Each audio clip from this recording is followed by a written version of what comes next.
DD किसान, बदलते भारत की शान।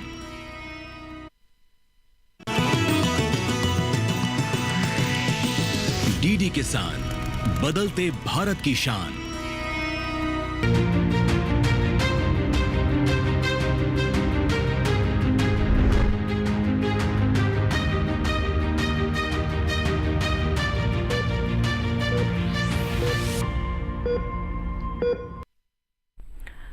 नमस्कार, स्वागत है आपका स्वस्थ किसान में। मैं हूं अंजू सिंह। स्वस्थ किसान एक ऐसा कार्यक्रम है जिसमें हम बात करते हैं आपके स्वास्थ्य की, और साथ ही हमारा ये भी प्रयास होता है कि अपने दर्शकों को जागरूक करें ताकि वो स्वास्थ्य के प्रति सजग रहें और हमारा देश स्वस्थ देश के तौर पर जाना जा सके। कोई भी देश तभी तरक्की करता है जब उसकी जनसंख्या, उसके लोग अगर स्वस्थ हैं तो वो पूरे बल के साथ, पूरी दक्षता के साथ अपने काम में लगते हैं और आगे बढ़ते हैं। इसीलिए अपने स्वास्थ्य को आप कभी हल्के में ना लें, क्योंकि ये आपके जीवन स्तर से भी जुड़ा होता है। तो आज के विषय की अगर हम बात करें तो बहुत ही ख़ास विषय है। जी हाँ, जब हम किसी से मिलते हैं या हम किसी से रूबरू होते हैं तो सबसे पहले हमारा ध्यान जाता है उनके चेहरे पर, और चेहरे में भी अगर आपकी एक अच्छी मुस्कान है, आप एक स्वस्थ मसूड़े स्वस्थ दांतों वाले व्यक्ति हैं, तो एक आपका एडेड पॉइंट हो जाता है, आप ज़्यादा कॉन्फिडेंट महसूस करते हैं। लेकिन क्या आपको पता है कि ये सिर्फ खूबसूरती तक ही नहीं है, ये आपके स्वास्थ्य की भी झलक है। अगर आपके दांत स्वस्थ हैं, आप कॉन्फिडेंट महसूस करते हैं मुस्कुराने में, तो कहीं ना कहीं आप शारीरिक तौर पर भी स्वस्थ हैं। इसीलिए दांतों की सेहत को बिल्कुल भी हल्के में ना लें। दांत आपके स्वस्थ रहें, आप अपने ओरल हाइजीन पर ध्यान दें ताकि आप एक खुशनुमा जीवन निभा सकें, आगे बढ़ सकें, आप रोज़मर्रा की चीज़ों का आनंद ले सकें। और इसीलिए आज के कार्यक्रम में हम बात करेंगे दांतों की हेल्थ के बारे में। तो चलिए सबसे पहले नज़र डालते हैं आज के विषय पर।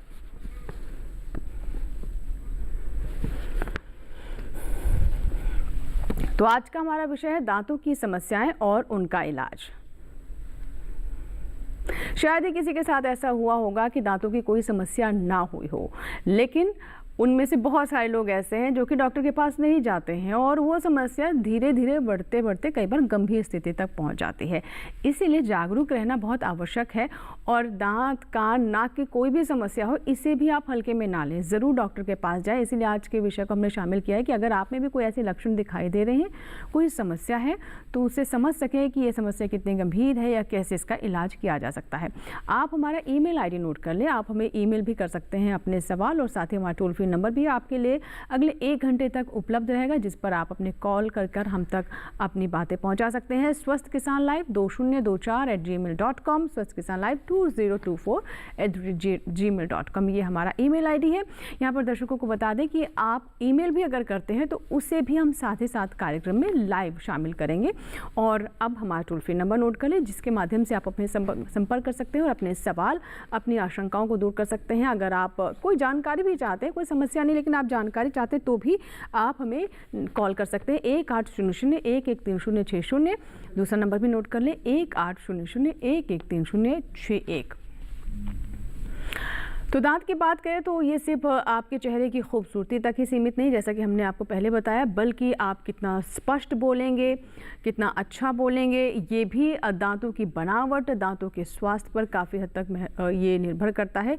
और इसके अलावा जैसा कि हमने कहा कि आपकी पर्सनैलिटी का भी हिस्सा है, अभिन्न अंग है, जिसे आप अक्सर कोशिश करते हैं कि आपके दांत चमकदार हों, सफ़ेद हों, लेकिन ये सब बातें इतनी हल्की नहीं हैं। इनके पीछे बहुत बड़ा मेडिकल साइंस है, उसी पर हम बात करेंगे कि सिर्फ आप किसी टूथपेस्ट या किसी मंजन से दांतों को चमकाने की कोशिश कर रहे हैं तो उसमें आपको सफलता नहीं मिलेगी। हाँ, ओरल हाइजीन का ध्यान रखना ज़रूरी है, ये बात हम ज़रूर कहते हैं। चलिए, हमारे साथ खास मेहमान हैं, उनसे अब बात करेंगे और उनसे जानेंगे इसे और गहराई से, इस विषय की बारीकियों के बारे में जानेंगे। डॉक्टर फरूख फराज प्रोफेसर हैं हमारे साथ। सर, बहुत बहुत स्वागत है। प्रोफेसर हैं एवं विभागाध्यक्ष हैं प्रियोडेंटिस्ट विभाग, मौलाना आज़ाद इंस्टीट्यूट डेंटल साइंसेज, दिल्ली में।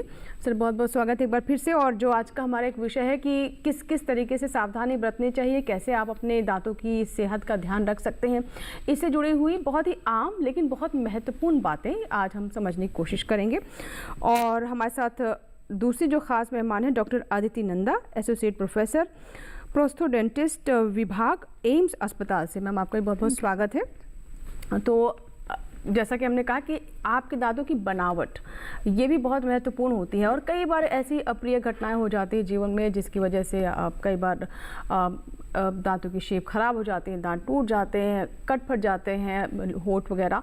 तो ऐसे में कैसे इसे ठीक किया जा सकता है, इसमें हमारी मदद करेंगे अदिति जी, और इसे हम विस्तार से समझेंगे उनके विषय को भी। तो चलिए बातचीत की हम शुरुआत करें, और उससे पहले एक हम रिपोर्ट देख लेते हैं इन दोनों ही विषयों को और बेहतर तरीके से समझाने के लिए, यानी लक्षण क्या हो सकते हैं, समस्याएं क्या क्या हैं और क्यों आपको सजग रहने की आवश्यकता है।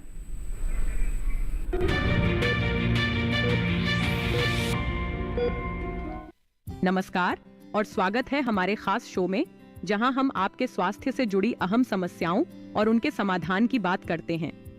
आज का विषय है दांतों की समस्याएं और उनका असर।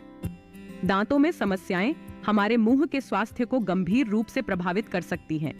इनमें सांसों की बदबू, दांतों की सड़न, संवेदनशीलता, पायरिया, मसूड़ों की सूजन, भंगुर दांत और फ्लोरोसिस जैसी परेशानियां प्रमुख हैं। सांसों की बदबू किसी भी उम्र में हो सकती है और आमतौर पर मुंह की साफ सफाई न रखने, चीनी के ज्यादा सेवन या दांतों के बीच फंसे भोजन के कणों के कारण होती है।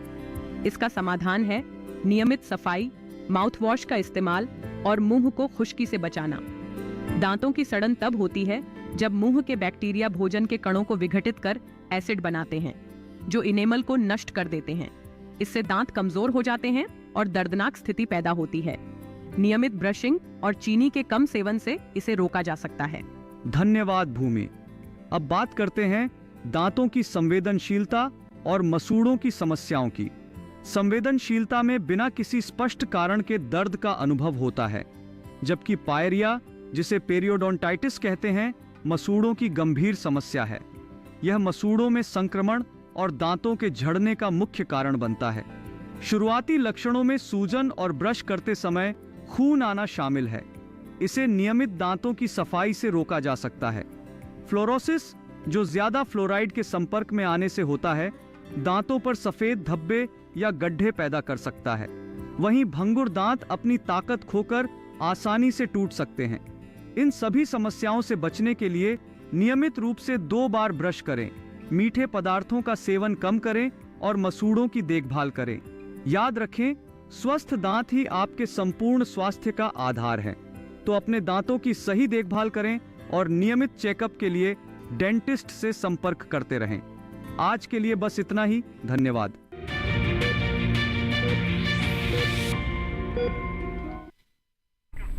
तो अभी आपने जाना भूमि और कृष से कि कैसे दांतों की सेहत का आप ध्यान रख सकते हैं, आमतौर पर कौन कौन सी समस्याएं होती हैं, और अब हम बात करेंगे इन्हीं समस्याओं के बारे में और विस्तार से। लेकिन शुरुआत बहुत ही बेसिक, बहुत ही मूल बात के साथ, यानी दांतों का ख्याल रखना क्यों आवश्यक है।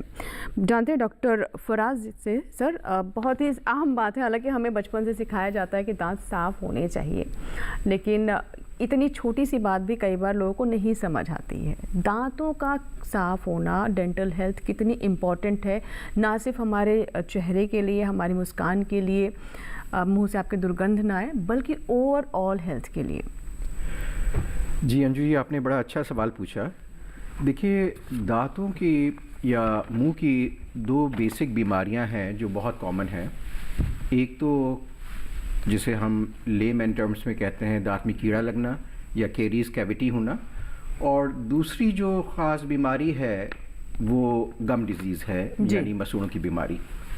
तो ये 2 बीमारियां बहुत कॉमन हैं। इसके अलावा और इश्यूज़ भी आते हैं कि भाई मुंह का कैंसर हो, या दांत जो है बचपन से आए नहीं, या फिर ये है कि दांत टेढ़े मेढ़े होना। तो अगर इन सब चीज़ों में शुरू से हम ख्याल नहीं रखेंगे इन टर्म्स ऑफ, यानी हम मुंह की सफाई और उसका हाइजीन मेंटेन करना, तो ये आगे चल के प्रॉब्लम और बढ़ती चली जाएगी। जी जी। और मुंह ऐसा है कि शायद ये बॉडी का सबसे इन्फेक्टेड पार्ट है। आप 2 बार भी ब्रशिंग करते हैं तो भी आपके मुंह में काफ़ी कीटाणु होते हैं, मगर उसकी तादाद एक हद तक सीमित रहती है। जब ये तादाद एक हद से ज़्यादा बढ़ जाए और बॉडी के डिफेंस को डाउन कर दे, तो ये बीमारियां शुरू हो जाती हैं। तो इस वजह से ये ज़रूरी है कि इस पे एक जिसे कहते हैं कि एक इस पे दबाव बनाए रखना कि ये कीटाणुओं की तादाद ज़्यादा ना बढ़े। जी, तो जी। उसके लिए ओरल हाइजीन मेजर यानी मुंह की सफाई किस तरीके से करी जाए, ब्रशिंग करना दिन में 2 बार सुबह और रात में, प्लस फ्लॉसिंग करना, ये सब ज़रूरी है। बिल्कुल। और यहाँ पर मैं देख रही हूँ कि आप कुछ चीज़ें भी लेकर के आए हैं, एक ब्रश है और पूरे इसमें हम देख रहे हैं कि मसूड़े भी हैं, दांत भी हैं, तो ये आप हमें करके भी दिखाएंगे? बिल्कुल बिल्कुल, दर्शकों ये को सारा बताएंगे हम भी इस तरह से जी। सही टेक्निक है। टेक्निक क्या है? एक्चुअली टेक्निक्स काफ़ी हैं, 10-15 टेक्निक हैं जो टेलर्ड मेड हैं अलग अलग कंडीशन के लिए, मगर आम तौर से क्या टेक्निक किसके लिए ज़्यादा बेहतर है उसको हम थोड़ी देर में आपको समझाएंगे। जी। अब मैं डॉक्टर दीप्ति आपसे जानना चाहूँगी, डॉक्टर अदिति, कि आमतौर पर जो ये दांतों की समस्याएं होती हैं, ये इनके पीछे वजह क्या होती है? क्या ये सिर्फ एक वजह यही है कि आप ठीक से ब्रश नहीं करते हैं, या फिर और भी रिलेटेड इसके पीछे वजह हो सकते हैं जिसके चलते दांतों की समस्याएं पैदा हो जाती हैं? क्योंकि कई बार हम देखते हैं कि लोग कहते हैं हम तो 2 टाइम ब्रश करते हैं, सब कुछ ध्यान रखते हैं, लेकिन फिर भी हमें कैविटी हो गई या फिर दांत ख़राब हो गया, तो इसके और क्या क्या वजह हो सकती हैं?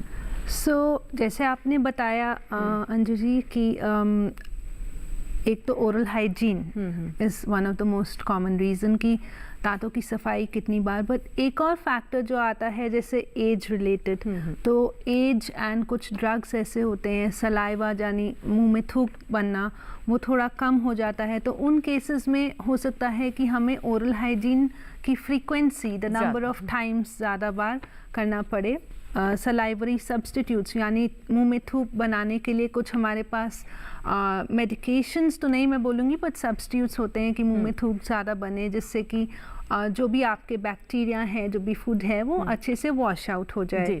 देन उसके अलावा जैसे डॉक्टर फारूक ने बताया है कि कॉन्जेनाइटल मतलब बचपन से कुछ इश्यूज़ हैं। एक जो चीज़ मैं हाईलाइट करना चाहूँगी, जो अभी हम बिहाइंड द सीन्स भी बात कर रहे थे, कि ट्रॉमा हुआ है, अगर जैसे कोई रोड एक्सीडेंट या कुछ भी और ट्रॉमा जिसकी वजह से टूथ को इंजरी हो सकती है, एक कंसर्न हो सकता है। समटाइम्स जो टूथ को होल्ड करने के लिए जो हमारा बोन एंड गम्स है, उसमें भी इंजरी हो सकती है। So these are the common causes, and of course जैसे cancer. So these are the things, इन सब कारणों से हमारे जो टीथ में और जो एसोसिएटेड ओरल स्ट्रक्चर्स हैं उसमें इंजरी, इन्फेक्शन, एंड देन उसको हमें अगर हम फॉलो अप ना करें अपने डेंटिस्ट के साथ, जी जी, अगर खुद से स्वयं से इलाज करते रहें, वो मुझे ऐसे लगता है कि एक बड़ा कारण है। बिल्कुल। और इसलिए मैंने शुरुआत में कहा कि लोग दांत, कान, आँख, ये जो समस्याएं होती है इसको जितना वो टाल सकते हैं उतना टालते हैं। इसको वो गलत है। दांतों के लिए डॉक्टर के पास क्या जाना, हम तो ब्रश करते ही हैं, लेकिन जब दांत आपके झड़ जाते हैं तब आपको समझ जाता है कि ये दांत आपके जीवन के लिए कितने महत्वपूर्ण है। आपका चाहे न्यूट्रिशन हो, आपका कॉन्फिडेंस हो, या फिर इसके अलावा आपका ओवरऑल जो एक लाइफस्टाइल, एक जो जीवन स्तर, एक बेहतर ज़िंदगी है, उस तक पर ये प्रभाव डालते हैं। चलिए, एक कॉलर है हमारे साथ, नंद स्वरूप मिश्रा जी हैं, जिन्होंने उत्तर प्रदेश के बाराबंकी से कॉल किया है। आइए उनसे बात करते हैं और जानते हैं उनका सवाल। जी नंद स्वरूप जी, बताइए क्या सवाल है आपका? हाँ, नमस्कार सर, मैं नंद स्वरूप मिश्रा। मैं जानना चाहता हूँ दांतों को स्वस्थ रखने के लिए कौन से उपाय हैं, और दूसरी जो मुंह का दुर्गंध होता है, ये किस चीज का संकेत देता है? हम अपने दांतों की सफाई कैसे रखें जिससे बुढ़ापा तक चले? ये कहावत कैसे ना है कि मुंह में अगर दांत नहीं होगा, पेट में हाथ नहीं होगा, खाने का कोई मजा नहीं, बुढ़ापा में इससे बड़ी कोई सजा नहीं। जी जी जी, देखिए पूरी बात कह दी आपने एक बात में, सारा पूरा क्रक्स है, पूरी बात इसी में ही समाई हुई है। तो सर क्या कहना चाहेंगे? तो नंद स्वरूप जी ने बड़े अच्छी तरह से, अंदाज में सब कह बड़े दिया उन्होंने। शायराना अंदाज में बताया और बहुत अच्छी तरह से बताया। तो अपने नंद स्वरूप जी और अपने किसान भाइयों को सबको मैं ये बताना चाहूँगा इस चैनल के माध्यम से कि एक बड़ा अच्छा सवाल है कि दांतों को किस तरीके से साफ़ किया जाए, किस तरीके से अपनी मुंह के कंडीशन को मेंटेन कर रखा जाए, एक अच्छा वातावरण रहे। तो उसके लिए देखिए, हमने ये देखा कि हमारे गाँव में जी काफ़ी रिवाज है कि दातून और मंजन, कभी कोयले का पाउडर या नमक का यूज़ करते हैं दांत को मांजने के लिए, दांत को साफ़ करने के लिए। जहाँ तक दातून का ताल्लुक़ है, नीम की दातून है, बबूल की है, इसमें कोई गलत नहीं है, वो कर सकते हैं। मगर साथ ही साथ ये ज़रूरी है कि ब्रशिंग भी अपनी करें, क्योंकि टूथ ब्रश जो है बड़े साइंटिफिकली तरीक़े से बनाया गया है और बरसों से इसका यूज़ हो रहा है, और जितनी अच्छी तरह से वो प्लाक निकाल सकता है, यानी जो डिपॉजिट गंदगी जमा हो जाती है दांतों पे, वो जो निकाल सकता है, तो शायद ही और कोई ऐसा सब्स्टिट्यूट हो जो उसको इतना साफ़ कर सके। तो इसी चैनल के माध्यम से मैं एक थोड़ा सा आपको समझाना चाहूँगा कि हमारे दांत साफ़ करने की टेक्निक कैसे रहे। तो देखिए, ऐसा है कि आम तौर से हमारी ब्रशिंग में गलतियां हो जाती हैं। जी जी। हम कुछ ब्रशिंग में गलती ऐसे करते हैं कि एक तो हम हॉरिजॉन्टल ब्रशिंग करते मुझे हैं, लगता है सर आज भी 90% लोग ऐसे ही करते 90% हैं। ये करते हैं कि ये जैसे थोड़ा आसान भी रहता है, मे बी इस वजह से लोग करते ये हैं। आसानी की वजह से और जल्दबाजी की वजह से, या फिर ऐसे ऊपर नीचे कर लिया और ऐसे ऐसे कर लिया, जैसे कि आप वायलिन बजा रहे हैं दांतों पे।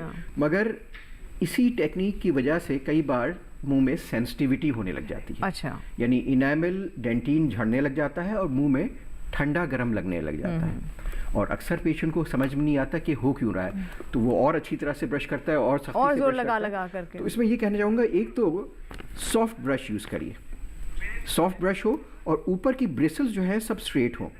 ये क्रॉस कट, जिगजैग जो बहुत से ब्रशेस हैं मार्केट में, इतने फैंसी जो ये ब्रशेस ये होते ज़्यादातर हैं, मार्केटिंग गिमिक्स हैं। मैं ये समझता हूँ कि एक अच्छा कंपनी का सॉफ्ट ब्रश हो और सारी ब्रिसल्स स्ट्रेट हो, यानी इस पे जो ये लगी हैं ब्रिसल्स ये स्ट्रेट हो। और ये आपको दिखाना चाहूँगा, अगर इस पे फोकस कर सके ब्रश पे, कि ये हील है ब्रश का। मैं चाहूँगी फोकस करें। हाँ हाँ जी, ये जो है ब्रश का हील है, हाँ ये जी। और ये हेड है ब्रश का। अब आप देखिए इसको किस तरीके से ब्रश करना है। अगर आपके मसूड़े नीचे नहीं है, गम्स में कोई रिसेशन नहीं है, और कोई सर्जरी अभी नहीं हुई है मसूड़ों की, तो ये मॉडिफाइड बास टेक्निक है, जिसको अगर आप यूज़ करेंगे और यही टेक्निक आप अपनाएंगे तो आप कम से कम हमारी शक्ल देखेंगे, यानी डेंटिस्ट के पास आना कम होगा आपका। तो इसमें क्या करना है कि ब्रश को मसूड़ों की तरफ डायरेक्ट करके, देखिए मसूड़ों की लाइन है, ये जो सफेद भाग इसमें दिखा रहे हैं मसूड़े हुए हैं वो। ये मसूड़े हैं, ये मसूड़े की लाइन है, ऊपर दांत है, तो इसको यहाँ एंगेज करना है, यानी इस ब्रिसल्स को मसूड़ों के इस लाइन पे लगाना है और 10-15 बार आगे पीछे करना है इस तरीके से, और फिर एक बार ऊपर की तरफ। ऐसे ही 3 दांत लेने हैं, 10-15 बार आगे पीछे और ऊपर की तरफ। अंदर का अगर आप देखिए तो भी बिल्कुल उसी तरीके से है, 10-15 बार आगे पीछे और ऊपर की तरफ। और सॉफ्ट ब्रश यूज करना है, बहुत हार्ड स्ट्रोक नहीं करना, जेंटली करना है। ऊपर की सतह पे आप वैसे करेंगे जैसे आप करते आए हैं जी। बस छोटी स्ट्रोक्स, लंबे स्ट्रोक्स नहीं यूज करने हैं कभी, इसी से आपका इनेमल झड़ता है। अच्छा। और ऊपर का बिल्कुल सिमिलर है, ऊपर के दांतों का ये देखिए 10-15 बार आगे पीछे और नीचे की तरफ, यानी आपको मसूड़ों के वो तो इससे सर अवे इसमें जाना है, नीचे ऊपर मसूड़ों भी की नहीं, तरफ नहीं हमको जाना। नीचे ऊपर भी नहीं करना है। ना ना ना, नीचे अच्छा। ऊपर बिल्कुल नहीं करना, मसूड़ों के अगेंस्ट जाना है, यानी ऑपोजिट डायरेक्शन में, है ना। और लास्ट पोर्शन जो है लास्ट दांत का, देखिए यहाँ पर तो आपका ब्रश पहुंचता ही नहीं है दांत पहुंचता ही नहीं, सही हम लोग कह रहे हैं। हमेशा अवॉइड कर जाते हैं जल्दबाजी की तरफ। तो आपको इसके ऊपरी सतह पे रखना है ब्रश और पीछे की तरफ स्लिप कर देना है। ऊपरी सतह पे रखना है, पीछे की तरफ स्लिप कर देना है। और जो आगे के दांत हैं आपके अंदर की तरफ का हिस्सा, उसमें इस ब्रश का हील यूज करना है। ये हील है ब्रश का, ये ऐसे अच्छा सर, बाहर की कई तरफ। ज्यादातर हेड को इस्तेमाल करते हैं ऐसे हेड करने को के लिए। आखिरी दांत के पीछे की तरफ और हील को आगे के अंदर की सतह पे यूज करना है, आगे ऊपर और नीचे के दांतों जी, पे। जी। और साथ ही साथ उसी ब्रश से आप अपनी टंग जुबान भी साफ कर तो सकते सर हैं। जुबान साफ करने के लिए जो टंग क्लीनर्स आते हैं, मैं ये आपसे जानना चाहती हूँ, कई बार बच्चे भी इस्तेमाल करते हैं, क्या वो सही होता है टंग क्लीनर? देखिए अगर आप प्लास्टिक के टंग क्लीनर इस्तेमाल कर रहे हैं तो वहां तक तो ठीक है। जो मेटल के टंग क्लीनर आते हैं, एक तो वो उसमें कोरोजन हो सकता है ना? कई बार रस्ट भी लग रस्ट जाता है, होता है, कोरोजन होता है, और वो ज़्यादा हार्ड होते हैं तो आपके टंग की सतह को वो इंजर कर और सकते कई हैं। बार तो लोग खून भी निकाल छीलते लेते हुए हैं ज़्यादा ज़्यादा साफ साफ हाँ। करें। तो मेरे ख्याल से अगर आप ब्रश यूज़ करें टंग क्लीनिंग के लिए, that is more than enough, वो काफ़ी है। ठीक है, एक कॉलर है वीरेंद्र जी हैं, वीरेंद्र कुशवाहा। आइए उनका भी हम सवाल ले लेते हैं। वीरेंद्र जी, स्वागत है आपका स्वस्थ किसान में। बताइए क्या सवाल है। हेलो, जी जी बताइए, सवाल बताएं। मेरे दांत में जो है हड्डी का हो रहा है, तकलीफ हुआ है। एक बार फिर से सवाल बताइए। मेरे दांत की जो हड्डी है उसका छेद हो रहा है, कमजोर पड़ रही है। दांत की हड्डी का क्या हो रहा है? कमजोर पड़ रही है। अच्छा, कमज़ोर पड़ दांत कमजोर पड़ रहा है। अदिति जी कुछ पूछना भी चाहेंगी क्या आप? कोई और सवाल? कोई और बीमारी इनको कोई और बीमारी उम्र थी क्या कितनी आपको वीरेंद्र जी? वीरेंद्र जी क्या आपने कट गया फोन? जी आप बताना चाहेंगे सर? अच्छा वीरेंद्र जी, ये नहीं जो सर, आपका फोन सवाल, कट गया, वो उनका वो सुन नहीं पा रहे हमें। अच्छा, मगर इसी सवाल पे मैं ये कहना चाहूँगा, ये इन्होंने कहा कि हड्डी कमज़ोर पड़ रही है, इसका मतलब इनको पायरिया की प्रॉब्लम है, जो हड्डी जो है धीरे धीरे करके ख़त्म होती चली जा रही है। पायरिया में अक्सर देखा जाता है। और पायरिया जो है, जैसे मैंने आपको प्रोग्राम के शुरू में बताया कि सबसे कॉमन बीमारी है मुंह की, और ये जो है बेहतर तो ये होगा कि जल्द से जल्द आप अपने पास के डेंटिस्ट को दिखाएं, मसूड़ों को, ताकि वो मसूड़ों की बीमारी का इलाज शुरू करें। क्योंकि पायरिया जो है, एक बहुत ख़ास बात बताऊंगा आपको, इसमें आमतौर से शुरुआत बीमारी में दर्द नहीं होता, और दर्द एक ऐसी चीज़ है जो पेशेंट को डॉक्टर के पास लेके जाती है। तो अगर किसी बीमारी में दर्द नहीं है और वो बीमारी फैल रही है तो वो ज़्यादा ख़तरनाक हो जाती है। जैसे कि आपकी डायबिटीज़, अक्सर लोगों को रूटीन चेकअप पे पता चलता है कि उनको डायबिटीज़ है, मगर इसका मतलब ये नहीं कि डायबिटीज़ कम खतरनाक बीमारी अब है। डायबिटीज का भी दांतों पर बहुत असर होता है, ये भी हम बात तो करेंगे। पायरिया पॉइंट ए से पॉइंट बी कब पहुंच जाए अक्सर पता नहीं चलता, जी। जब तक कि दांत हिल ना जाए। डॉक्टर अदिति, आप क्या कहना चाहेंगी? जो कुछ एक ऐसी समस्या है जैसे पायरिया है, तो ये इसके लक्षण क्या होते हैं? कब समझे हम इसको कि दांत खतरे में आ गए हैं? आ गए हैं जी। पहले तो खतरे में आना नहीं है, तो चेकअप के लिए हमेशा जाना होता है। और कब चेकअप कराना चाहिए? Well 3 to 6 months 3 to 6 in months एन में ईयर। डेंटिस्ट इफ के यू पास जाए। 2 बार तो जाना चाहिए, चेकअप कराना चाहिए। जो इम्पॉर्टेंट चीज़ है पायरिया के, जैसे सर ने बताया, कोई लक्षण शुरू में नहीं आते हैं, काफ़ी लेट पेशेंट नोट करता है कि पायरिया की प्रॉब्लम है या कुछ प्रॉब्लम है और डेंटिस्ट के पास जाना है। जब वो डायग्नोस करते हैं कि गम जिंजिवाइटिस या पेरिडोंटाइटिस, इसको हम कॉमन टर्म्स में पायरिया बोल देते हैं, तो one of the important signs और symptoms that the patient will have will be मुंह से स्मेल आना, ठीक है, मुंह में डेपोजिट्स जो दिख रहे होंगे, सबसे इम्पॉर्टेंट ब्लीडिंग ऑफ गम्स, कई बार द्रव टाइप निकलने लगते हैं। हाँ, bleeding, you know, usually brushing के टाइम अगर आ रहा है, और अगर बिना ब्रशिंग के भी स्पॉन्टेनियसली हो रहा है तो और ख़तरनाक है। तो ये कुछ दांत हिलना, तो इनिशियल स्टेजेस में वो मूवमेंट नहीं होती है दांतों में, इतना नहीं हिलते हैं, बट एडवांस स्टेजेस में डिफरेंट ग्रेड्स ऑफ मोबिलिटी उसको हम कहते हैं, तो वो सब भी होता है कि दांत हिलने लग जाते हैं। एंड पेन, जैसे सर ने बताया है, डॉक्टर फारूक ने, कि पेन अक्सर नहीं होता है क्योंकि it is a chronic condition, ये अक्यूट नहीं है। पेन यूजुअली अक्यूट कंडीशंस में होता है। तो ये यूजुअल सिम्टम्स होते हैं। सर तो इसके विशेषज्ञ हैं, सर ने कुछ बातें बताई, काफ़ी बातें बताई हैं। जी। एंड जैसे मैंने बताया, सर ने भी बोला है कि आपको आपके डॉक्टर के पास जाना चाहिए। इनमें से कोई भी आपको लक्षण लग रहे हैं, तो जैसे एक बात जो मुझे समझ आई डॉक्टर अदिति आपकी बात से, कि दांतों में दर्द हो ना हो, आपको खुद से महसूस हो ना हो कि आपको डॉक्टर के पास जाना है, लेकिन तब भी आपको हर 6 महीने में, कम से कम 6 महीने में आप चले जाएं। और कई बार सोचते हैं लोग कि जाएंगे, फीस देनी पड़ेगी, लेकिन जब दांत झड़ जाएंगे तो तब और ज़्यादा फीस है ना, इट्स मोर एक्सपेंसिव। जी बिल्कुल। तो ये भी एक आपको एक रेगुलर रूटीन में शामिल करना है, इस बात को भी आप ध्यान रखें। फिलहाल एक छोटा सा ब्रेक लेंगे, कहीं मत जाइएगा, आप देखते रहिए स्वस्थ किसान।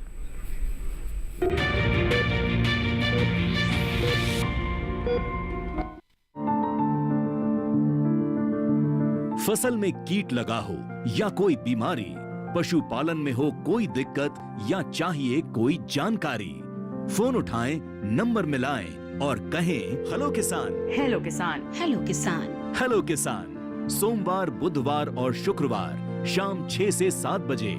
और इसके साथ ही साथ आप एक बेहतर जीवन की जो हम कल्पना करते हैं वो जी सके, जैसा कि हमारे एक दर्शक ने भी कहा था। तो इसीलिए बहुत ध्यान से देखें आज का कार्यक्रम। हमारे साथ एक दर्शक हैं, वालजी हैं, जिन्होंने कॉल किया है। आइए बात करते हैं। हेलो हेलो वालजी, मुझे सुन पा रहे हैं? चलिए, शायद हमारा संपर्क टूट गया है। सर, आगे मैं बात करूंगी कि एक तो पायरिया की तो हमने बात की, लेकिन अब कैंसर तक की समस्या हो जाती हैं और एक उम्र के साथ या कई बार अब तो हम देखें काफ़ी यंग एज में भी आदित्य जी लोगों को रिप्लेसमेंट की ज़रूरत महसूस होने लगती है। तो कौन कौन सी कंडीशंस होती हैं जब आपको रिप्लेसमेंट कराना चाहिए या फिर डॉक्टर खुद सजेस्ट करते हैं? रिप्लेसमेंट जब तक कि विजडम टूथ नहीं है is not, it should be done. अच्छा, विजडम टूथ का नहीं चाहिए होता है, क्योंकि कई लोग अक्लदार जिसको हम कहते हैं उसका नहीं चाहिए। बाकी हमारे कोई भी दांत अगर मिसिंग है हमें रिप्लेसमेंट कराना चाहिए, क्योंकि जब आप दांत रिप्लेस नहीं कराते हैं, दांतों की टेंडेंसी होती है, बाकी दांतों की जो प्रेजेंट है आपके मुंह में, कि वो अपनी जगह से ड्रिफ्ट करते हैं, माइग्रेशंस होती हैं। उसकी वजह से उनका आपस में जो तालमेल है वो बिगड़ता है, वहाँ फूड कलेक्ट होने लगता है, जिसकी वजह से बाकी के जो दांत हैं उनमें केरीज और पायरिया की प्रॉब्लम शुरू हो जाती है। तो डेंटल रिप्लेसमेंट इज़ नेसेसरी। कब कराना है, कैसे कराना है, वो ऑफ कोर्स आपके विशेषज्ञ बताएंगे। कुछ डेफिनेटली जितना जल्दी हो उतना बेटर होता है। एंड और ये अब कितने, क्योंकि हम देखते हैं कि अब तो इतना साइंस आगे जा चुका है और उसमें पूरा आप टेक्निक्स का इस्तेमाल होता है। तो पहले तो हम बहुत घबराते थे कि दांत का कुछ भी आपको इलाज कराना तो सोचते बहुत दर्द होगा। अब तो बहुत ही फाइनली सब चीज़ें हो जाती। तो मैं चाहूँगी दर्शकों को ये भी बताएं कि now how convenient it is more comfortable for sure. ऐसा नहीं है कि वो जो एक स्टिग्मा होता था डेंटिस्ट ड्रिल का सबसे जो बड़ा दर्द उसमें से डेंटल ड्रिल से लोग ज़्यादा डरते थे रादर देन डेंटल पेन, तो इसलिए आते नहीं थे। बट अब ऐसा नहीं है, क्योंकि अब हमारे पास एनेस्थीसिया की अच्छी टेक्निक्स हैं। अब तो हम सेडेशन की तरफ भी देख रहे हैं। तो ये एक ऐसा कंफर्टेबल एनवायरनमेंट बन चुका है डेंटल क्लिनिक्स में भी। तो एक ऐसा कंफर्टेबल फॉर्म ऑफ ट्रीटमेंट हो गया है कि पेशेंट्स को झिझकना नहीं चाहिए रिप्लेसमेंट के लिए। रिप्लेसमेंट के भी बहुत सारे तरीके हैं। ऑफ कोर्स रिमूवेबल रिप्लेसमेंट्स भी हैं एंड फिक्स्ड के भी रिप्लेसमेंट्स हैं, जिनको हम ब्रिज भी कहते हैं। इम्प्लांट के रिप्लेसमेंट्स भी हैं। तो तरह तरह के रिप्लेसमेंट्स हैं जो कि हर पेशेंट का एक अलग किताब हम बोलेंगे। हर पेशेंट एक अलग इंडिकेशन होती है। सब में सब तरह का नहीं होता। जो उस पेशेंट के लिए बेस्ट होता है वो एक डॉक्टर रेकमेंड करते हैं। वो कहते हैं ना, जैसे दिल की बीमारी सब में स्टेंट नहीं लगना, कुछ में दवाई से इलाज हो जाता है। कंजर्वेटिव इलाज भी है एंड एडवांस ट्रीटमेंट्स भी हैं। जी जी। अब सर मैं आपसे समझना चाहूँगी डॉक्टर फारूक कि हम सबको पता है कि बहुत ही बेसिक बात है, और डॉक्टर तो ये भी कहते हैं कि जो एकदम नवजात बच्चा है जो पैदा हुआ है उसके मसूड़े भी आपको साफ करने हैं। दांत है या नहीं है, लेकिन सफाई आपको करनी है। लेकिन तब भी वो जो गुड हैबिट्स होती हैं वो नहीं बढ़ती है। अभी भी हम देखते हैं कि एक कह सकते हैं कि लोग सीखते नहीं हैं या जागरूकता की कमी है। ये दांत और मुंह को साफ रखने की गुड हैबिट्स कितनी ज़रूरी है और किस तरीके से इसे हम इनकलकेट कर सकते हैं बचपन से ही बच्चों में? देखिए, ये बहुत इंपॉर्टेंट सवाल है अंजू जी आपका, और बहुत ही आम लेकिन बहुत इंपॉर्टेंट, बहुत ज़रूरी है, और इसके बहुत फार रीचिंग कॉन्सिक्वेंस है। हमें शुरू से बच्चे की आदत डालनी है। एक तो जब बच्चा नवजात शिशु जो होते हैं, तो एक गीली कॉटन से आप उनके मसूड़ों साफ़ कर सकते हैं, और जैसे ही पहला दांत निकले वो गीली कॉटन से आप हल्के हल्के उसको साफ़ करिए। दूसरी चीज़ है कि जब बच्चा बड़ा होता है, तकरीबन 2 या 3 साल की उम्र के, तो ब्रशिंग टेक्निक, पूरा ब्रशिंग आप जो है शुरू करा लीजिए।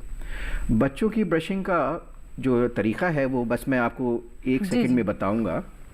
वो बड़ों की ब्रशिंग से थोड़ा अलग होता है, और अगर ये थोड़ा फोकस कर सके दांत पे, तो इसमें जो है आपको ब्रश, क्योंकि बच्चों की टेक्निक ज़्यादा कॉम्प्लिकेटेड हो नहीं सकती, तो ये बस राउंड ब्रश करना है चारों तरफ। सर्कुलर, इसे कहते हैं सर्कुलर मोशन टेक्निक। तो अंदर से भी, और अंदर की तरफ से, और ऊपर की सतह से। तो बेसिकली ये आपको सर्कुलर मोशंस में करना है। तो बच्चों को आपको ना सिर्फ सुबह ब्रश करने की, बल्कि रात को ब्रश करने की भी आदत डालनी है। जी जी जी। दूसरी चीज़ ये है कि रेगुलर अपॉइंटमेंट्स, और एक चीज़ और है, शायद अंजू जी आपका ये आगे भी हो सकता है सवाल, कि कई लोगों का कहना है कि अगर हम डेंटिस्ट के पास जाते हैं और सफाई कराते हैं तो दांत ढीले हो सकते हैं और हिल सकते हैं, और ये अक्सर लोगों की एक गलत भावना होती है, गलत उनका सोच होती है। तो मगर इसका मैं आपको वो बताता हूँ, उसका बैकग्राउंड क्या है कि भाई अगर धुआं है तो कहीं आग तो लगी होगी। बिल्कुल बिल्कुल। तो ये कैसी धारणा बनी? वो ऐसा होता है कि अक्सर लोगों को ये नहीं समझ में आता या पता नहीं चलता, जैसे कि मैंने पहले भी बताया कि ये पेनलेस डिजीज़ है, इसमें शुरू में दर्द नहीं होता, आखिर में बहुत सीवियर दर्द होता है जब दांत गिरने की बारी आती है। तो अक्सर लोग निगलेक्ट करते हैं, और ये गंदगी और जैसे हम लेमैन टर्म्स में टार्टर या साइंटिफिक टर्म में कैलकुलस कहते हैं, ये जमा होती ही रहती है दांतों पे, यहाँ तक के मसूड़े और हड्डी को ख़त्म करते रहता है ये बीमारी, बिकॉज इसमें कीटाणु होते हैं जो मसूड़े तक इन्फेक्शन पहुंच जाता है, जो अपने जहरीले पदार्थ प्रोड्यूस करते हैं ये बैक्टीरिया खास तरह के, और ये डिस्ट्रॉय करते हैं उसको। अब क्या होता है कि हड्डी डिस्ट्रॉय हो चुकी, मगर गंदगी जो जमा है दांत पे वो दांत को बांधे हुए है एक तरह से। अब जैसे ही पेशेंट जाता है डेंटिस्ट के पास, वो क्लीन करता है, उसको लगता तो है उसको असल मोबिलिटी जो हो चुकी है दांत में हड्डी खत्म होने की वजह से वो सामने आ जाती है, और पेशेंट ये सोचता है कि अभी सफाई कराई, अभी दांत हिल गए। बिल्कुल, ये आपने बहुत खास बात बताई, ये बहुत सारे लोग मुझे लगता नहीं पता रही होगी। एक दर्शक है, उनसे हम बात करते हैं फोन लाइन पर। हेलो हेलो जी नमस्कार। सुमन कुमार जी, आप बात कर रहे हैं बिहार से, बताइए क्या सवाल है? सुपौल से हमारे साथ है फोन लाइन पर, सवाल बताएं आप अपना। जी मैम नमस्कार। नमस्कार। मेरा बेटा है 5 साल का है, उसका जो है सो राइट साइड में चौवा के पास मसूड़ा खुल गया है 2-3 रोज से। ठीक है, तो परेशानी हो रही है उसको। ब्रश कराते हैं आप बच्चे को? जी जी, सुबह शाम ब्रश करवाते हैं। ठीक है सर, अब बच्चों की बात चली रही है तो मैं बच्चों से जुड़े और भी सवाल होंगे, लेकिन पहले अगर इनका हम सवाल समझ लें। तो सुमन जी ने ये कहा, जहाँ तक मुझे समझ में आया कि मसूड़ा सूझा हुआ, मसूड़ा सूझ गया। देखिए बच्चा 5 साल का है, या थोड़ा 5 साल से हो सकता है ऊपर भी हो जी, तो कई बार ये होता है कि इस एज पे परमानेंट दांत इरप्ट हो रहा होता है, यानी 5 से 6, 6 से 7 साल वो वेरी करता है, मगर उसके इरप्शन की वजह से कभी कभी मसूड़ों पे सूजन आती है। तो इसमें ज़्यादा कोई परेशानी की बात नहीं है, कुछ टाइम में ये सूजन बैठ जाएगी।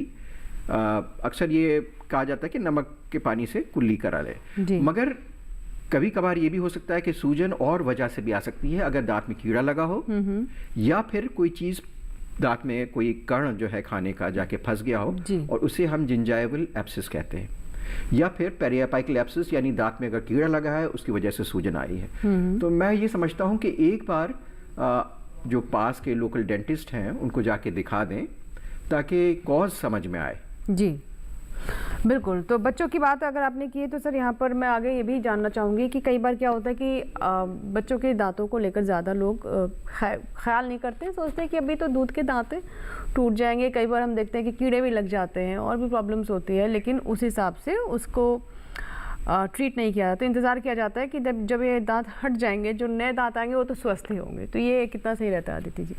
ये बिल्कुल गलत धारणा है। बच्चों के दांत बहुत इम्पॉर्टेंट होते हैं। ऑफ कोर्स बच्चों के दांत भी देखने में अच्छे लगने चाहिए, बच्चों को बात करने के लिए भी मुंह में स्वस्थ होना चाहिए।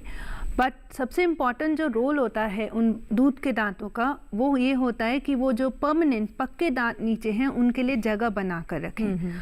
और ऐसा भी होता है कि जो दूध के दांतों में इन्फेक्शन हो रहा है उसका प्रभाव आने वाले दांतों में भी होता है। तो ऐसा नहीं इग्नोर करना चाहिए कि इसमें तो अभी कीड़ा लगा है और तो नए दांत आएंगे तो हट ही जाएंगे, वो बिल्कुल गलत चीज़ है।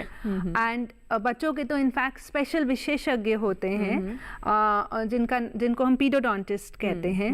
तो क्योंकि बच्चों के मानसिक वो भी मैनेजमेंट भी अलग होता है, तो उन पीडोडोंटिस्ट स्पेशलिस्ट अगर नहीं है तो आप अपने जनरल डेंटिस्ट के पास भी जाकर, जैसे कि पुराने कॉलर ने अभी जो कॉलर थे उन्होंने बताया सूजन है, तो वो चेक कराना ज़रूरी है। सर ने 3 कारण बताए, बट आप खुद से नहीं जान पाएंगे कि वो क्यों हो रही है सूजन, तो वो चेक कराइए ताकि अगर नीचे जो परमानेंट दांत है उस पर कोई गलत प्रभाव पड़ रहा है। छोटे बच्चों के जो दूध के दांत जिन्हें हम कहते हैं, ये कितने टाइम में टूटने शुरू होते हैं? क्योंकि कई बच्चों के हम देखते हैं कि 4 साल के बाद ही टूटने शुरू हो जाते हैं, कुछ बच्चों के 6 साल 7 साल में आकर के टूटते हैं। तो उसको भी लेकर के भी कई बार जो माता पिता है काफ़ी नहीं टूटे तो भी घबरा जाते हैं और जल्दी टूट गए तो भी घबरा जाते हैं। तो उसमें मैं बात करूंगी, लेकिन फिलहाल छोटा सा हम ब्रेक लेते हैं।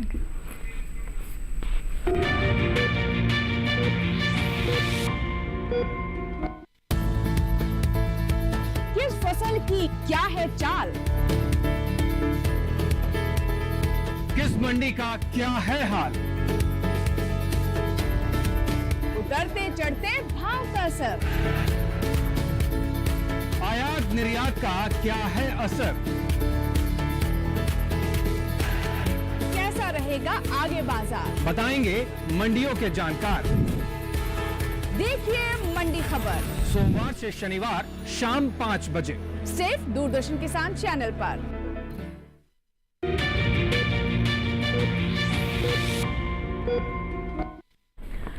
ब्रेक के बाद एक बार फिर आपका स्वागत है। आप देख रहे हैं स्वस्थ किसान, और इस बीच जो एक कॉलर हमारे साथ जुड़ रहे हैं, जल्दी से उनका हम कॉल ले लेते हैं। हेलो,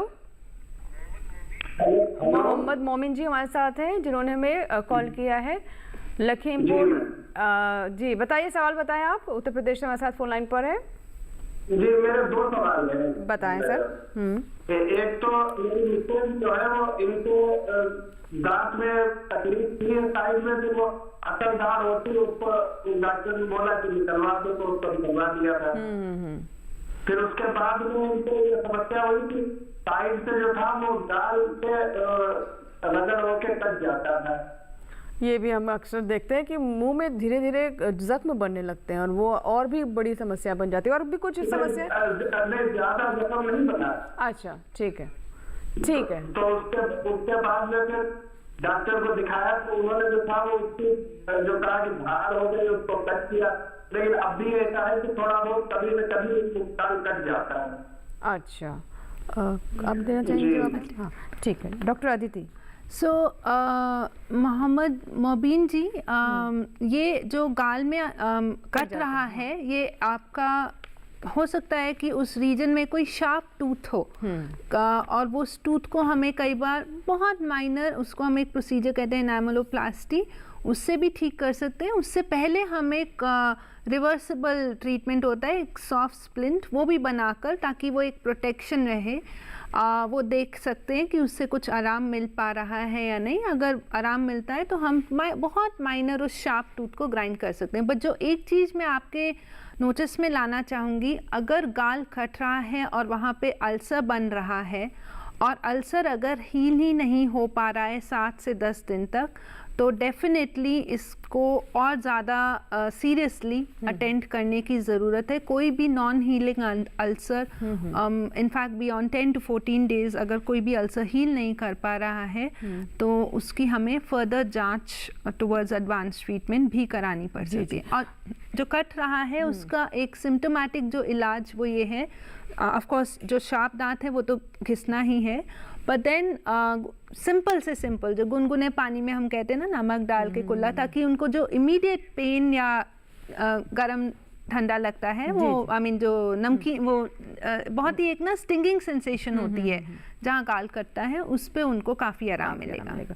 अब जैसे कि इन्होंने बताया कि दांत निकलवा ही दिया गया, और हमने देखा है मैम कि गांव वगैरह में आज भी ऐसा है कि किसी दांत में कोई प्रॉब्लम है, चलो दांत उखड़वा देते, मतलब इट्स सो ईजी, मतलब आम सी जैसे बात हो, मतलब ये बहुत कॉमन है। मैं आपको सही बता रही हूँ क्योंकि हम गाँव देहात जाते हैं तो ये आम बात है कि गए और दांत उखड़वा दिया। तो ये क्या ये सही है क्या? और रिप्लेसमेंट कराना कितना बेहतर, कितना आसान है? रिप्लेसमेंट जो होता है वो एक मिसिंग दांत का होता है, रिप्लेसमेंट दांत का नहीं होता है। तो अच्छा। अब जो मैं पॉइंट बताना चाह रही हूँ वो ये है कि दांत निकलवाना बहुत आसान है, बट हर केस में वो एक इंडिकेशन नहीं हो सकती है। जितना भी हम पॉसिबल है, कोई भी अगर रिमोट पॉसिबिलिटी है दांत को बचाने की तो वो बचाना चाहिए जी। एंड हर डेंटिस्ट उसी उसी तरफ मेहनत करते हैं कि हर एक दांत हमारे लिए अहम है, हम उसे बचा कर रखें। बट हाँ, अगर उसका प्रोग्नोसिस मतलब उसका स्कोप नहीं है कि हम उसे बचा पाएं, सिर्फ तभी कोई डेंटिस्ट बोलेगा कि ये निकालना है जी।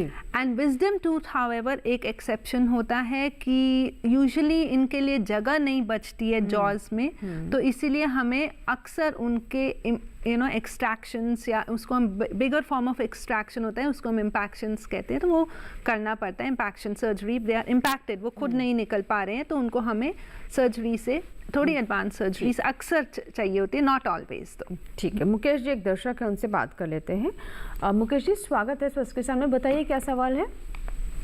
हेलो जी नमस्कार मुकेश जी, सवाल बताएं। जी मैं ये जानना चाहता हूँ कि दूषित पानी पीने से दांतों पे क्या असर पड़ता है। जी, दांतों पर पानी का क्या असर पड़ता है, ये सर आप इसका जवाब देंगे कि क्योंकि कई हमारे देश की ऐसी भौगोलिक स्थितियां भी हैं जहां पर पानी में खार है, कुछ जगह आप कितना भी कर लें लेकिन उसका प्रभाव आ ही जाता है, तो इससे किस तरीके से देखा जाए, पानी का प्रभाव कितना रहता है दांतों पर, खान पान का भी कितना प्रभाव रहता है, हमें अपना खान पान कैसे रखना चाहिए। जी बिल्कुल, ये इनका बड़ा अच्छा सवाल है मुकेश जी का। ऐसा है मुकेश जी, कुछ एरियाज़ हमारे देश में ऐसे हैं जहाँ एक पदार्थ होता है फ्लोराइड, उसका कंटेंट पानी में एक हद से ज़्यादा होता है, तो उसकी वजह से दांत के डेवलपमेंट और दांत के स्ट्रक्चर पे बहुत असर पड़ता है। यहाँ तक कि दांत में कुछ स्पॉट्स आ जाते हैं, वाइट से स्पॉट्स आ जाते हैं, या फिर दांत काले पड़ जाते हैं। कुछ एरियाज़ हैं आंध्र प्रदेश के, राजस्थान, बिहार, यूपी, जहाँ फ्लोराइड कंटेंट ज़्यादा है, तो उस केस में जो आपका टूथपेस्ट है वो वाली टूथपेस्ट इस्तेमाल करिए जिसमें फ्लोराइड एक्सेस में नहीं है, ताकि एक्सेस फ्लोराइड ना आए। और वहाँ की जो म्यूनिसिपल कॉरपोरेशन है वो इस बात का ध्यान रखती है कि एक मात्रा से ज़्यादा फ्लोराइड पानी में ना आए, तो डीफ्लोरिडेशन टेक्निक्स होती हैं जिसके तहत वो फ्लोराइड को कंट्रोल करती हैं पानी की मात्रा में। फ्लोराइड बहुत अच्छी चीज़ है दांतों के लिए एक हद तक, मगर अगर उसकी तादाद ज़्यादा हो जाए तो वो नुकसान भी कर सकता है। बिल्कुल, एक हमारे पास ईमेल आया है तो हम जल्दी से ईमेल ले लेते हैं। ये हमारे दर्शक हैं अभिषेक शर्मा, गाज़ीपुर से, इन्होंने हमें ये सवाल भेजा है और ये कहते हैं कि पायरिया की समस्या इन्हें हो गई है, तो क्या इसका कोई घरेलू उपचार करें, आपसे सुझाव चाहते हैं। तो ये जो पायरिया की समस्या, अभी जान चुके हैं कि पायरिया हो गया है, लेकिन अभी ये घरेलू उपचार के बारे में सोच रहे हैं। देखिए, मैं ये समझता हूँ कि इसके लिए बहुत ज़रूरी है कि आप अपनी दांतों की सफाई करवाइए, नंबर 1। फिर डेंटिस्ट एसेस करता है कि किस हद तक वो पायरिया एडवांस हुआ है। इसका इनिशियल स्टेज होता है जिंजिवाइटिस, और जब हड्डी ख़त्म होने लग जाती है मसूड़ों ख़राब होने के अलावा, तो वो पेरिडोंटाइटिस कहलाता है। तो अगर पेरिडोंटाइटिस स्टेज पे पहुंच चुका है तो ये बहुत ज़रूरी है कि आप अपने डेंटिस्ट के पास जाइए, स्केलिंग कराएं, और वो कुछ और उपाय बताएंगे आपको, कुछ दवाएं बताएंगे, कुछ एडवांस सर्जिकल ट्रीटमेंट भी हो सकता है गम्स का, जिससे ये पायरिया की बीमारी पूरी तरीके से कंट्रोल हो जाएगी। अगर सिर्फ आप घरेलू इलाज करते रहे तो हो सकता है ये धीरे धीरे आगे बढ़ती चली जाए, जब तक कि ये दांत हिल के फिर गिरने ना लग जाए, और वो फिर एक के बाद एक गिरने लग जाते हैं, एक डोमिनोज इफेक्ट हो जाता है। जी जी बिल्कुल। रज़िया खातून जी एक दर्शक है हमारे साथ, आइए उनका भी हम सवाल ले लेते हैं। बिहार से इन्होंने कॉल किया। रज़िया जी स्वागत है स्वस्थ के साथ में, बताइए क्या सवाल है। अच्छा रज़िया जी, पहले टेलीविज़न को म्यूट कर दें, फिर उसके बाद अपना सवाल रखें, क्योंकि ऐसे सुनने में असुविधा होती है।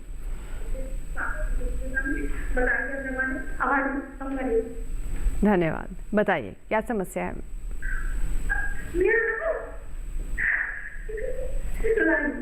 जी रज़िया जी, मुझे सुन पा रही हैं आप?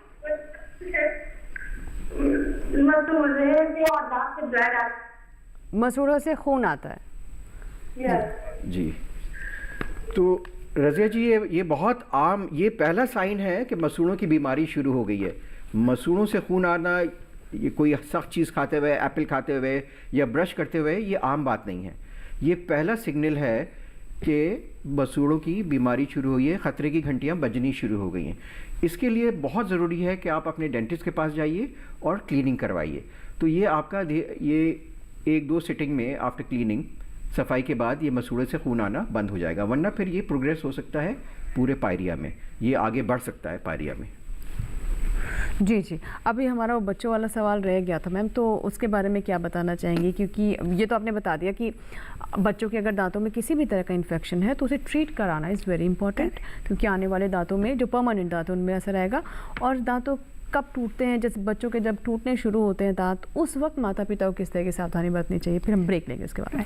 तो जैसे मैंने बताया कि पीडोडोंटिस्ट या जो भी जनरलिस्ट अगर डेंटिस्ट हैं, क्योंकि यूजुअली बच्चों के जो आपके परमानेंट दांत आने शुरू हो जाते हैं वो 6 साल की उम्र में, तब तक उनके वो मिल्क के टीथ रहते हैं, बट 6 से 12 में यूजुअली मिक्स डेंटिशन हम बोलते हैं, विच मीन्स दूध के भी हैं कुछ और कुछ पक्के भी हैं। तो उस स्टेज में तो और विजिलेंट या और सचेत रहने की बहुत ज़रूरत है, क्योंकि एक सीक्वेंस होती है जो कि ऑफ टूथ एक्सफोलिएशन, मतलब जो दूध के दांत है वो झड़ने की एक सीक्वेंस होती है, एंड फिर उसके बाद परमानेंट आते हैं, एंड एक्स्ट्रा कुछ हमारे जो मोलर्स हैं उनके लिए तो हमारे पास दूध के दांत जो होते हैं वो प्री मोलर्स को, तो एक सीक्वेंस, एक पैटर्न होता है, जिसके लिए मैं हमेशा ये बोलूँगी कि और ज़्यादा फ्रीक्वेंटली पेरेंट्स को डेंटिस्ट के पास जाना चाहिए। इस स्टेज में ही एक और डेंटिस्ट आ जाते हैं, ऑर्थोडोंटिस्ट,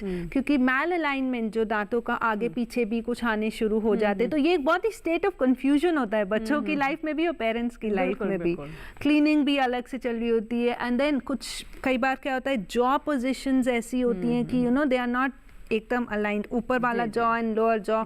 तो ये सारे अब जो पीडोडोंटिस्ट के साथ साथ ऑर्थोडोंटिस्ट भी आने शुरू हो जाते हैं, जिनका रोल भी अब बढ़ने लग जाता है धीरे धीरे। तो बच्चों के केस में तो बहुत ज़्यादा विजिलेंस मुझे लगता है, एंड जब वो आप बच्चों में ले आएंगे तो बच्चे जब बड़े हो जाएंगे 18 एंड बियॉन्ड, वो अपने आप रेगुलर डेंटिस्ट के पास जाना शुरू करेंगे। जी, बिल्कुल। तो फिलहाल यहाँ पर हम एक और छोटा सा ब्रेक लेंगे, अभी भी समय बाकी है। आप अगर अपना सवाल हम तक नहीं पहुँचा पाए हैं तो हमें ईमेल करें या फिर हमारे टोल फ्री नंबर पर कॉल करें, और अगर आप नहीं भी कर रहे हैं तो भी हम आप जो भी संभावित सवाल हैं उन्हें हम कार्यक्रम में शामिल करने का प्रयास लगातार कर रहे हैं। फिलहाल छोटा सा ब्रेक।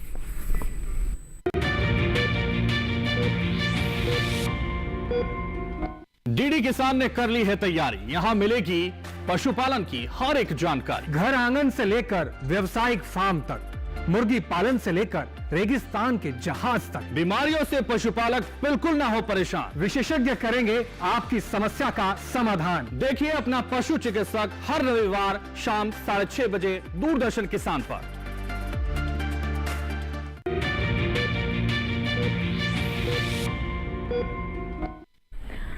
ब्रेक के बाद एक बार फिर आपका स्वागत है। आप देख रहे हैं स्वस्थ किसान। एक कॉलर है हमारे साथ, शिवराज जी हैं, जिन्होंने हरियाणा से फ़ोन लगाया है। आइए शिवराज जी से बात कर लेते हैं।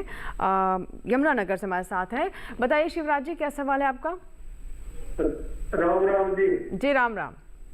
मेरा सवाल ये है जी, एक तो मेरे दांत बहुत टाइट है जी, और इनको साफ करते करते नीचे से जड़ा ना खाली हो गई जी, और साफ करने में बहुत मुश्किल होती है, बहुत ज्यादा टाइट है, इनका उपाय बताओ। टाइट से क्या मतलब है आपका? बहुत गिर के है जी, बहुत गिर के, इनकी सफाई नहीं होती, जो सफाई से ज्यादा देर टाइम लगता है सफाई करने में, और नीचे से जड़े जो है ना इनकी थोड़ी खाली सी होगी। आपकी एज कितनी है शिवराज जी, उम्र कितनी है? मेरी एज है जी 48 है जी। सर ये कोई किस तरह की समस्या है? शिवराज जी, ये आप दातुन यूज कर रहे हैं या ब्रश यूज कर रहे हैं? ब्रश यूज करता हूँ जी। अच्छा शिवराज जी, आपने अगर पूरा शुरू से प्रोग्राम देखा हो तो मैंने एक टेक्निक बताई आपको ब्रशिंग की, क्या आप देख पाए थे वो? शायद नहीं देख पाए। अच्छा शिवराज जी, आप ये पूरा प्रोग्राम फिर देखिएगा तो इसमें जो आपकी जो टेक्निक है वो गलत है। आप बस ये ध्यान रखिए कि एक तो सॉफ्ट ब्रश यूज़ करना है, मीडियम या हार्ड ब्रश भी यूज़ नहीं करना, और इस तरीके से जब हम ब्रश करते हैं ऐसे ऐसे तो ये मसूड़े जो है नीचे चले जाएंगे और आपकी जड़ें जो है खुलने लग जाएंगी, जड़ें दिखने लग जाएंगी। तो कभी आपको ऐसे ऐसे ब्रश नहीं करना है, बल्कि इस तरह से हल्के से ऊपर की तरफ लाना है और मसूड़ों के अगेंस्ट जाना है। तो तो ये जो आपकी जड़ें दिख रही हैं और जड़ें खुल जा रही हैं और टाइटनेस लग रही है आपको, ये आपकी गलत ब्रशिंग टेक्निक की वजह से है। आप ब्रशिंग टेक्निक आप या तो आप ऑनलाइन या फिर किसी डेंटिस्ट से सीख लीजिए जाके, या फिर ये प्रोग्राम जब आप देखेंगे आप दोबारा YouTube पर भी देख सकते हैं। हाँ, YouTube पे देख सकते हैं, तो आप ब्रशिंग टेक्निक देख सकते हैं, तो उससे आपके बसूड़े और नीचे नहीं जाएंगे। जी, अब मैं आदित्य जी आपसे जानना चाहूँगी, क्योंकि हम इस पर आ ही नहीं पाए, क्राउन है, ब्रिज है, बहुत तरह के तरीक़े हैं आजकल दांतों को ठीक करने के। और इसके अलावा हम तो ये भी जानते हैं कि आपके दांत तब भी सब कुछ ठीक है, लेकिन आप खूबसूरत और दिखना चाहते हैं, अपने स्माइल को इन्हांस करना चाहते हैं, तो वो भी कर सकते हैं, पूरे दांत ही डिज़ाइन किए जा सकते हैं। तो मैं चाहूँगी कि इसके बारे में बताएं हमें दर्शकों को। तो पहले हम क्राउन एंड ब्रिज के बारे में बात करते हैं। क्राउन्स एंड ब्रिजेस, क्राउन्स होती हैं जिसको हम साधारण टर्म में पेशेंट्स बोलते हैं कैप। एंड यूजुअली जब एक दांत का रूट कैनाल ट्रीटमेंट होता है एंड बहुत ज़्यादा टूथ स्ट्रक्चर डैमेज होता है, तो उन पे हम क्राउनिंग या कैप करते हैं। हर केस में मैं ये बोलूँगी रूट कैनाल के बाद क्राउन या कैप की ज़रूरत नहीं है। कितना टूथ स्ट्रक्चर लॉस हुआ है रूट कैनाल के बाद, तब उसके उस पे हम डिसाइड करते हैं कि क्राउन का कैप की ज़रूरत है, बट बाय एंड लार्ज हाँ चाहिए होता है। ब्रिज जो है वो ऐसा एक तरीका होता है जिसमें हम एक मिसिंग दांत को रिप्लेस करते हैं by means of something which we call as a bridge, जिसमें दो एंड्स पे हम इसमें जैसे laminates are very common which is like you know थोड़ा सा हाँ, एक सिरेमिक की बहुत ही जैसे चीनी मिट्टी की बहुत ही पतली सी प्लेट्स बोलेंगे या यू नो शेव्स जैसे होते हैं, शेविंग्स, वो हम लगाते हैं दांतों को, उसमें बहुत मिनिमली ग्राइंड करना होता है। बट ये जो फॉर्म ऑफ एस्थेटिक रिप्लेसमेंट या कॉस्मेटिक रिप्लेसमेंट है, ये बहुत माइनर करेक्शंस के लिए, बहुत मेजर लिए अगर आपके दांतों में गैप है या आगे पीछे हैं, then comes the role of an orthodontist. Orthodontist जो कि जिसको हम मानते हैं तारों वाले या ब्रैकेट्स वाले, बट आजकल हमारे ब्रैकेट फ्री या तारों के बिना जो ट्रीटमेंट होता है, मैं नाम नहीं लूँगी, बट देन उसको डिफरेंट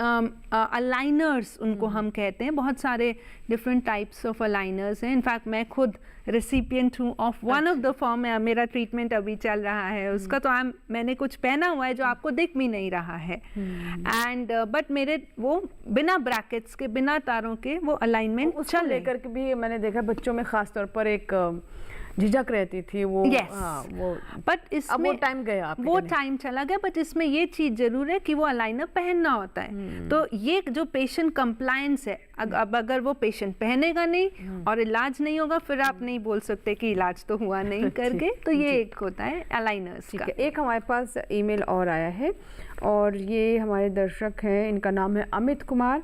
ये कहते हैं कि इन्हें मीठा, खट्टा या नॉर्मल पानी पीने में भी सेंसिटिविटी फील होती है, तो सजेस्ट कीजिए क्या करें और क्या इलाज कर सकते हैं, और ये आयुर्वेदिक इलाज भी चाहते हैं कि अगर बता सकें सर, आप बताएंगे।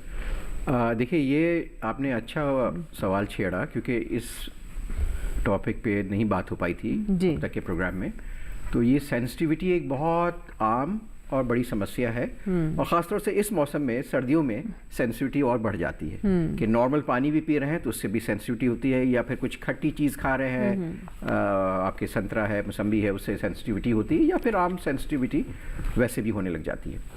तो एक ख़ास वजह है सेंसिटिविटी, कई वजह हैं, जैसे कि ऊपर की इनेमल की अगर सतह निकलने लग जाए तो उससे सेंसिटिविटी हो जाती है, या फिर अगर मसूड़े नीचे जा रहे हैं और उसकी जड़ जो है वो एक्सपोज हो जाए तो उससे भी सेंसिटिविटी हो सकती है।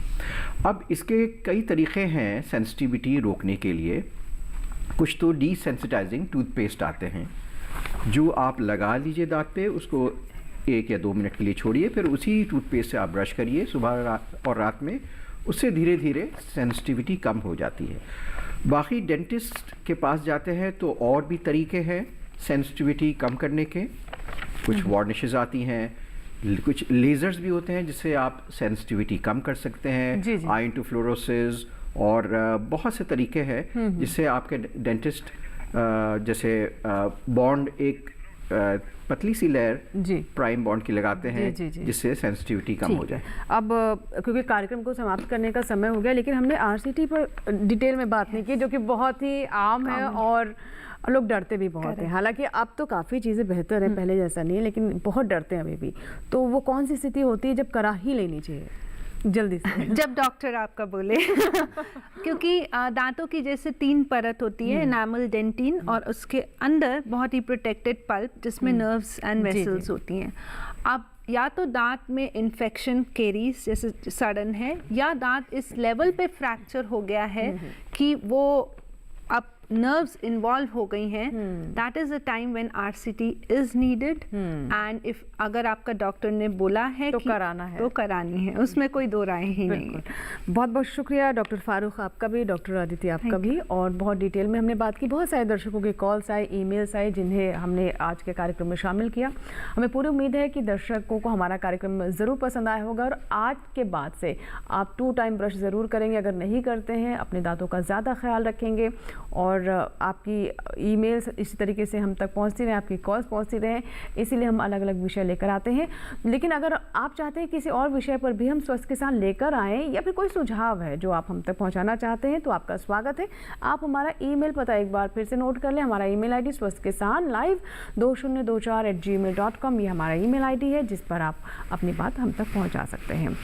और इसके साथ ही यहाँ हम आपसे इजाज़त लेंगे। और अगर आपको हमारा कार्यक्रम पसंद आया, कुछ चीज़ें आप मिस कर गए हैं, फिर से देखना चाहते हैं, तो YouTube है आपके पास, आप हमारे YouTube चैनल पर जाएं, डीडी किसान के YouTube चैनल पर, जहाँ पर हेलो हमारा कार्यक्रम यानी स्वस्थ किसान आप देख सकते हैं।